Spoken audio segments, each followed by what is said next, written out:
And welcome everyone. How are you doing today? My name is Chris. My name's Cameron. And today we are talking about generators. In particular, we're talking about the generator updates that have come through over the last year here at SolarEdge. It's a very exciting time.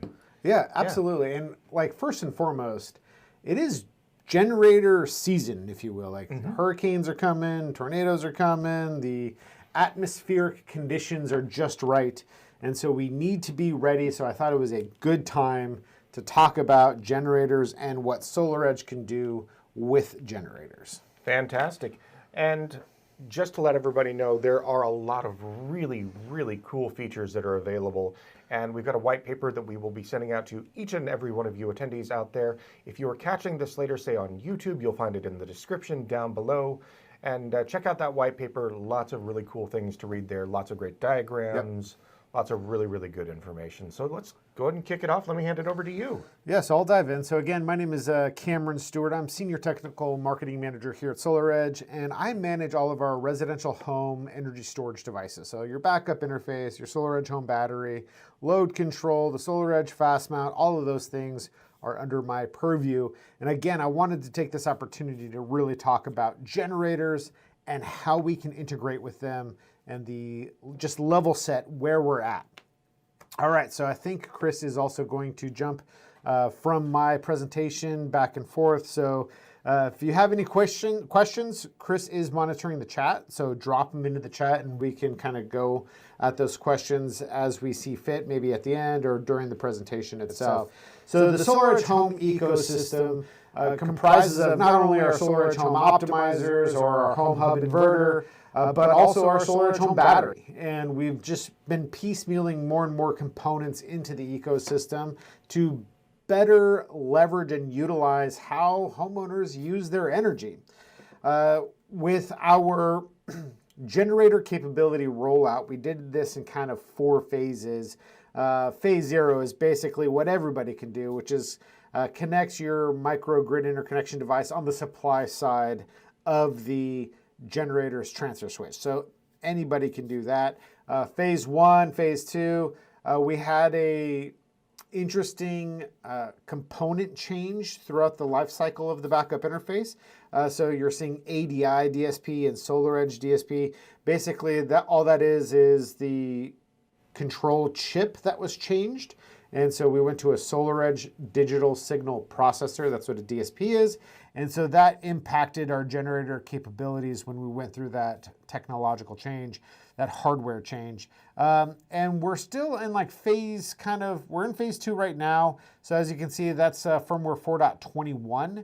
That has been out for a couple of years. I think we're on 4.24 now. Maybe we're testing and haven't pushed it live yet. But we have surpassed this generator capability for quite some time. And we have one more cycle to go, and we'll see where that falls in, but it's to be determined on what the next generator features are going to be. So let's talk about what we can do today. So right now, there are 2 modes of operations when you're connecting a generator to the backup interface, okay? So the first and like really the best mode, in my opinion, is automatic. And what automatic mode does is it lets you transfer energy from the solar plus storage system to the generator and power your home loads from the generator automatically, and then you can transfer back. And so we can connect up to a 22 kilowatt generator directly to the backup interface. And the beautiful thing about this is as long as your generator allows a dry contact switch for start and stop, then you can connect it to the buoy. There are some 3 big brands that I generally see in the market. It's Kohler, Generac, and Briggs & Stratton. And so those are the most common brands of generator I see out there for this whole home automatic transfer switch or automatic start-stop style. And using a dry contact switch is easier on some than others, but I digress. You can auto start-stop. Okay, next is manual mode. So in manual mode, you can manually start the generator You can basically wire a 240 volt outlet to the backup interface, a Shore connector, as some people call it, and plug in your generator to this outlet and automatically transfer from, once you start the generator, not automatically, manually transfer power away from your PV plus storage system to your generator. So this is generally as a last resort or a lower cost entrant if you need supplemental backup power to your backup system. These portable style generators that are used in manual mode typically don't have a large power classification. We're talking like maybe 7.5 kilowatts or even 9 kilowatts, I think, on the high end. So just be careful with what you're trying to power when this is your method of use. All right, so let's go through automatic mode and how the system operates. So in automatic mode, when the sun is up and everything is great, we see that our grid is connected and powered, and these red lines denote power flow between the pieces of equipment. So grid is on, the inverter is on and operating, the sun is up and either charging the battery or maybe the batteries are discharging because there's not enough sunlight or whatever, and your home loads are on.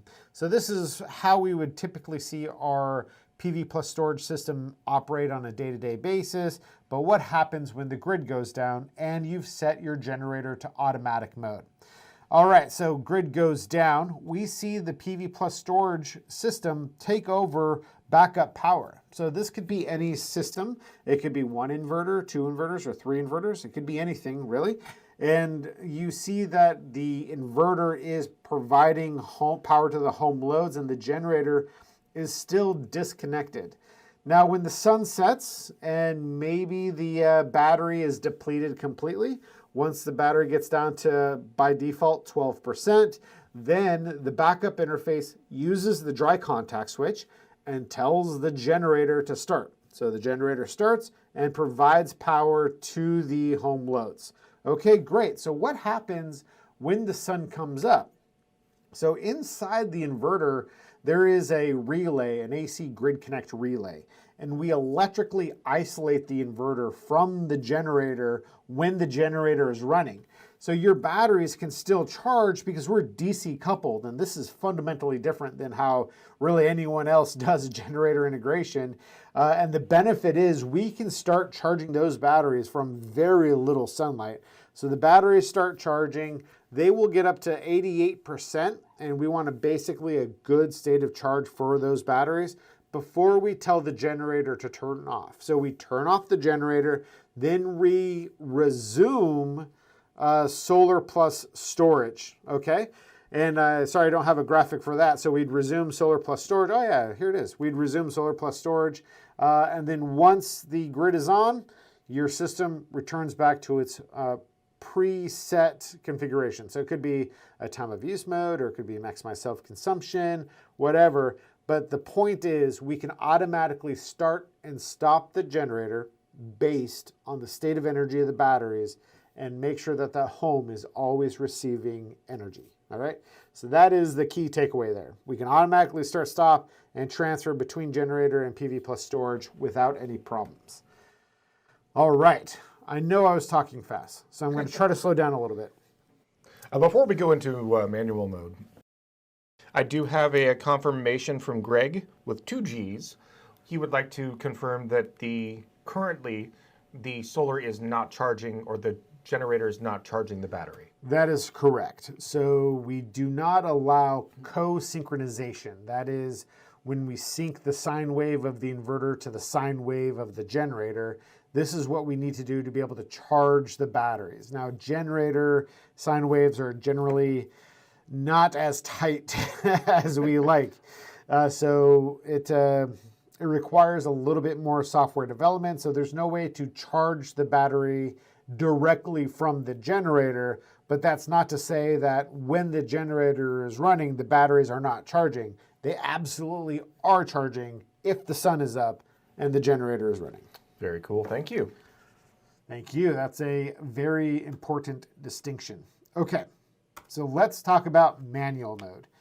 So in manual mode, we can say the most common use case for manual mode is a portable generator that someone's going to wheel out of a shed or their garage, get 25 feet away from their house as per the requirements, and then plug an extension cord into the outlet that's wired to the backup interface. Now, it is important to note that this generator has to be 240 volts.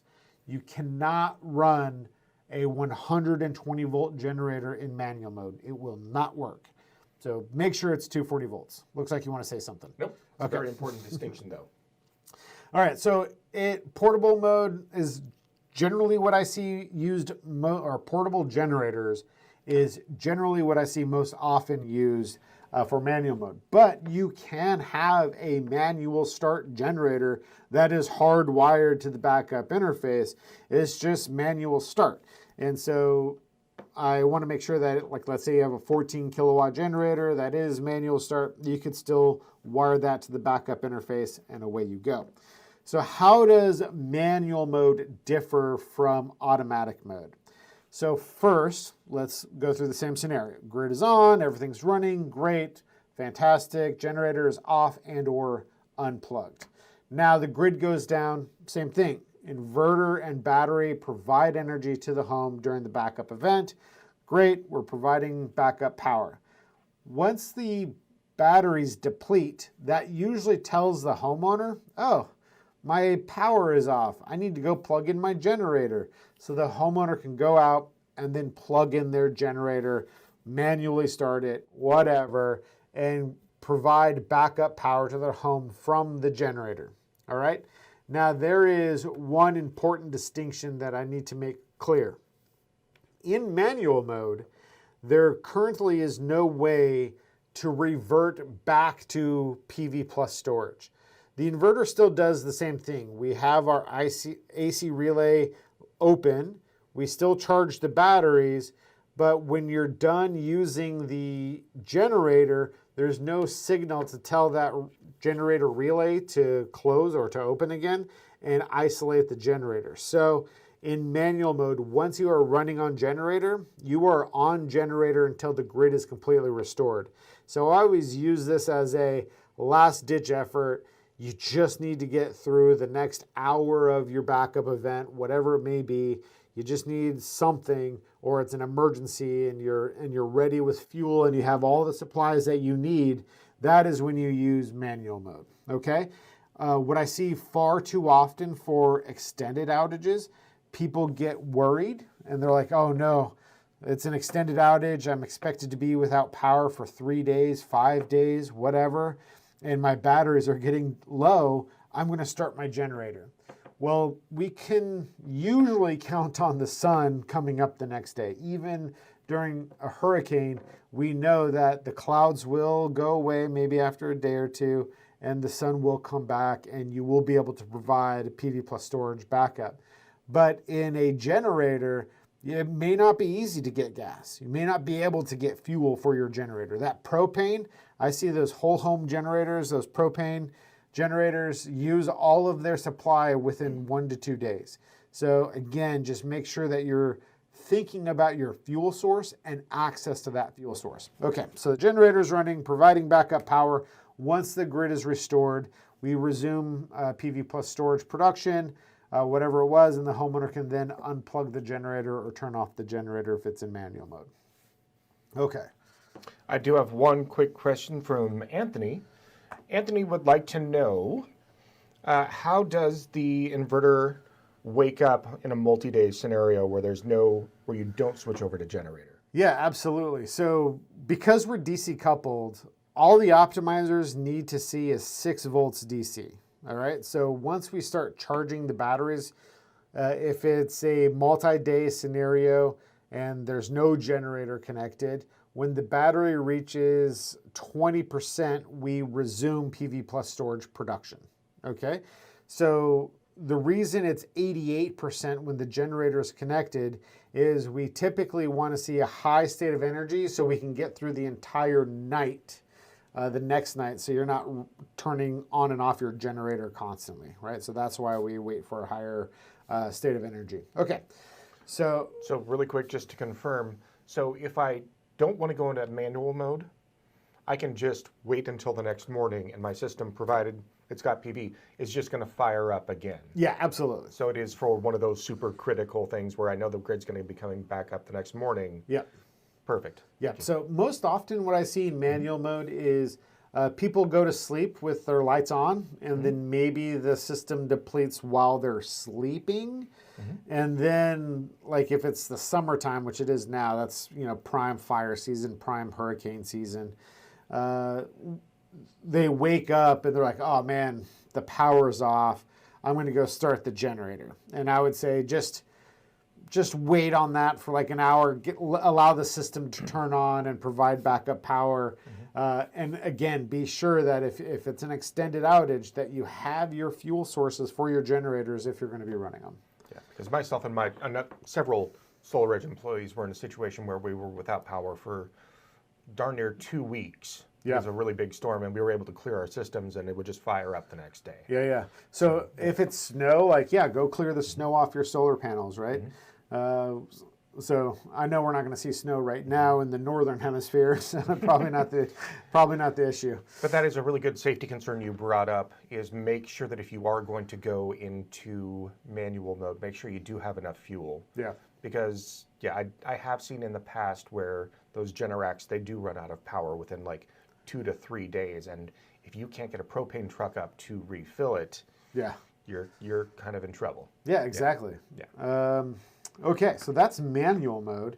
Let's talk about when you approach a system, third-party generators and third-party transfer systems, when you approach a house that already has a generator installed. So what I like about generators is it is a low cost to providing backup power.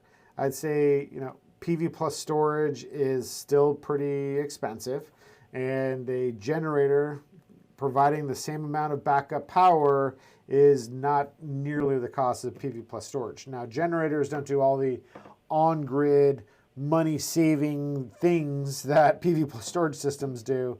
But if your goal is just backup power, then generators are a great solution, and there's a lot of them out there. They usually have, if it's a whole home generator, they usually have some type of transfer switch. Now, this transfer switch can be automatic, and again, it can be manual mode.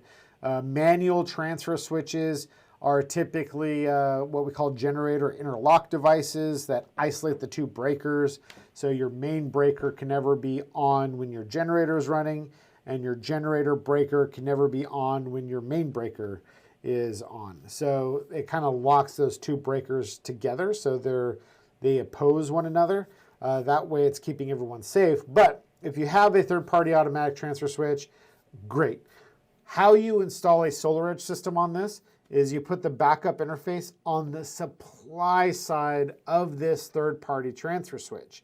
And the reason we do this is we never want the inverter to backfeed the generator. So this is what I call the belt or suspenders method, all right? So let's talk about what happens. So grid goes down. The SolarEdge system is your belt, and that takes over backup power. We provide backup power from the PV plus storage system. Sun is up, everything is great. And then when the sun goes down and the batteries deplete, the third-party transfer switch detects that loss of voltage and transfers power from the generator away from the SolarEdge system. All right, so now the generator is providing backup power. Sun comes up the next day. Again, once the batteries start to charge, we simulate the grid for the generator. The generator's transfer switch sees the voltage and ceases production, and we resume backup production for PV plus storage. So the bad part about this is you'll never be able to charge the batteries from the generator, but it is an easier way of integration for those third-party transfer systems. Like, you don't want to mess with something that's already there and on site. You don't want to change anything, otherwise you own it, right? I can't tell you how many times I've had to replace a blender because I installed the solar systems on somebody's house and they said I broke their blender. And the fact that it's happened more than once is ridiculous. It's a conspiracy. It is a conspiracy. So If there is a third-party transfer system there, great, leave it intact. Just install your backup interface on the supply side, and away you go. All right, so that brings us to configuration. So how do we set these new modes of operation? I'm going to say years old modes of operation. How do we set that up? It's very simple. All you have to do is go to SolarEdge Go or Set App and connect to the inverter using the QR code. Once you're into the menu of the inverter, you go down to Device Manager, and then you go to the Home Backup Interface.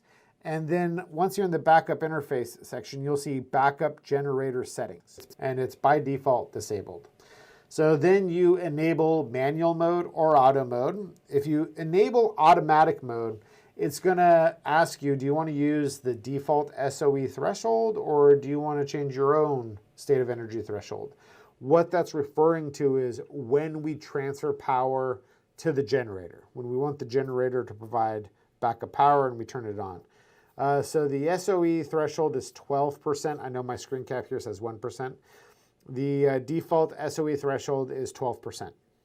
If you set your own if you set your own state of energy threshold, that can be as much as 100%, but you don't want to do that, or as low as 1%. It can never be 0. So just 1%, that'll make sure that when the batteries deplete, they go all the way down to 0, and then they transfer to the generator. All right. If you select manual mode, there's nothing else to do. You just select manual mode, hit set, and then you're done. That's all you have to do. All right. So that is generator configuration in a nutshell. Is there any other questions on chat? Yep, we have a few, and there were some good questions that I saved from yesterday's generator happy hour that we did. Let's see here. Jason wanted to know if I do have a problem with getting everything set up with a third-party ATS, what is my best course of action? And in this case, what I would suggest is get your SLDs or your as-builts, get them in digital format, and then send them into support with as much detail as possible so that we can review them on this side. Typically what's going to happen is it's going to get escalated up to tier 1 and tier 3. If they can't handle it, it'll probably end up on your desk. Yeah. But the first thing that we're always going to ask for is SLDs, because we need to have some frame of reference for how the system is set up in general. Always start there. Yep. Yeah. So I think I forgot to mention that if there is a third-party transfer switch, we generally recommend that you set a delay start. Now, the delay start tells the generator, I want you to wait a couple minutes. On this slide, I said 2 minutes. I want you to wait before you start backup power. Okay, the reason we set a delay start is because we want a chance for the solar system to turn on and start providing backup power before the generator fires. So you can call your generator person, have them program the delay start for you. Again, like I know most solar installers don't want to touch the HMI, the human interface, on the generator, because then again, they own it. Have the homeowner program it if need be. I say you can do anything after 10 seconds because that's how long it takes SolarEdge to transfer power. 2 minutes is a reasonable amount of time to transfer power to the generator. So I say just delay start when you're using a third-party transfer switch. And then, one last thing. Never, ever, ever put the SolarEdge Home backup interface on the load side of a transfer switch. And that's true for any inverter product. And the reason we all say this is home generators typically don't have any reverse current protection, right? So if the system backfeeds the generator while it's running, you have a chance of doing some serious mechanical damage to the generator, and that's a bad experience for the homeowner, for the installer, and everyone else involved. So make sure that you always put the backup system, PV plus storage, on the supply side of the third-party transfer switch. Does the new white paper, Javi wants to know, does the new white paper contain any wiring instructions for generators? So we list the functionality as we saw in this PowerPoint presentation. We list how to connect the generator to the two-wire start-stop dry contact switch in the backup interface. But outside of that, I don't think. Oh, and we do in our instruction manual, we do show how to connect the generator to the generator ports on the backup interface, but I don't think the white paper outlines those things. We do actually have a YouTube video.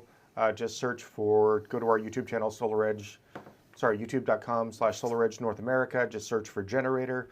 There's a nice little video that'll show you how to wire up the backup interface side of things so that if you just need that as an aid while you're on site, you can check that out on your phone. It's always good. If you're a solar installer, you should contact a couple of generator companies and just start trading business with them a little bit. Say, hey, if we can create some sort of strategic partnership, you'll be my generator person and I'll be your solar person, because there is some overlap there, but generator installers don't know a lot about PV, and PV installers generally don't know a lot about generators. I mean, there's some overlap, but definitely recommend working with your local generator. 100%, because there's a lot of certification that you have to do on the solar side of things, whether you're going with our product or another manufacturer. Same thing on the generator side.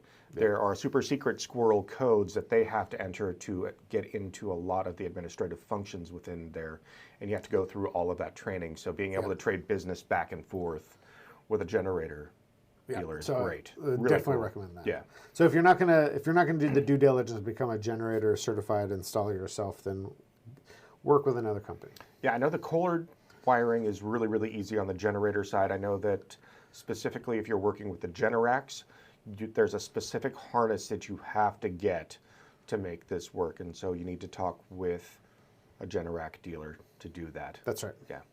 So that is a big lookout, because it may not be readily available day of. Yeah. Yeah. I love those questions. Are there any other questions that you get on the regular from folks? No, we already talked about delay start. We talked about transferring automatically. We can do that. And we also talked about being able to charge the batteries from the generator. Oh, another one I get is quiet mode. So some generators have what they call quiet mode. Some HOAs require that there's no generators running from 10 p.m. to 6 a.m. or something like that. So there are quiet modes of operation. So generators should be turned off during those modes sometimes, those times sometimes. And so if your generator has a quiet mode programmed, it's not going to impact how the PV Plus storage system works at all.